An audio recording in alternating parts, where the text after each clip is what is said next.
प्यारेलाल दिलीप कुमार के ख़ानदानी धोबी थे। दिलीप कुमार के पिता सरवर खान जब पेशावर से बम्बई शिफ्ट हुए तब प्यारेलाल के पिता भी इनके यहाँ कपड़े वॉश किया करते थे। पुराने ज़माने में जब घर घर वॉशिंग मशीन नहीं होती थी तब यही कम्युनिटी घरों से कपड़े ले जाती और धुलाई और इस्त्री करके वापस लाया करती। कई दहाइयों से ये रिवायत कायम है और आज भी ऐसे कई घराने हैं जो पुरखों की इस मीरास को कायम रखते हुए इनसे अपने कपड़े वॉश करवाते हैं। प्यारेलाल का बचपन दिलीप कुमार के घर आते जाते गुजरा और 50 साल से ज़्यादा उन्होंने दिलीप कुमार के कपड़ों का ख्याल रखते हुए गुजारे।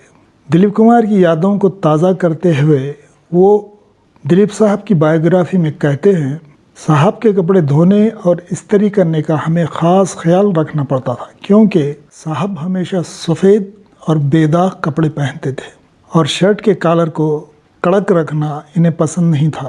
और अब्दुल भाई जो साहब के बालों की देखभाल करते, हमारे साथ साहब भाइयों की तरह सलूक करते।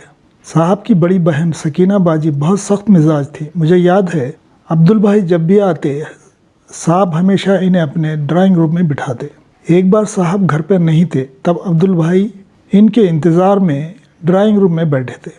तब इनकी बहन सकीना ने अब्दुल भाई को ड्राइंग रूम से बाहर निकाल दिया था और जब साहब आए और अब्दुल भाई को बाहर खड़े देखा और जब इन्हें मालूम हुआ कि सकीना आपा ने इनको निकाला है तो वो सकीना आपा से इस बात पर लड़ पड़े थे। अब्दुल भाई कहा करते, साहब के बाल बड़ी तेज़ी से बढ़ते हैं और इनके बाल इतने घने और सख्त थे कि कितना भी कोशिश करो इनके बाल माथे पर झूलते ही रहते। मेरे पास कई लड़के आते और कहते हमारे बाल भी दिलीप साहब जैसे बना दो, और जब मैं इन्हें बताता कि साहब का तो कोई हेयर स्टाइल है ही नहीं बल्कि इनके बाल बिल्कुल कुदरती तौर पर ऐसे ही हैं तो कोई यकीन ही नहीं करता था। साहब के बाल काटने में मुझे बहुत मुश्किल पेश आती।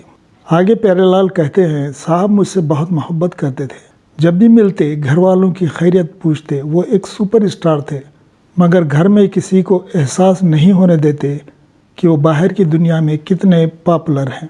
जवानी के दौर में हम सब इनकी फिल्मों का इंतज़ार करते। साहब क्योंकि साल में सिर्फ एक ही फिल्म करते थे इसलिए इंतज़ार लंबा होता और हमने वो ज़माना भी देखा है जब साहब की फिल्में बांद्रा टाकीज़ में साल साल भर चलती।